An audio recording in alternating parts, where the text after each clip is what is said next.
Nah, ini adalah saus dimsum yang aku pakai dulu buat jualan. Jadi ada beberapa saus, tapi ini yang paling cepat habis. Rasanya manis, gurih, asam, juga pedas ya.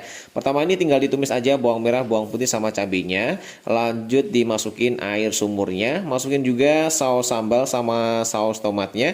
Kemudian supaya ada rasa-rasa pedas yang nyantol gitu, aku kasih juga ladaku. Ini secukupnya aja ya. Kemudian bumbu yang lain pastilah pakai garam, kaldu bubuk, juga pakai air jeruk atau cuka ya.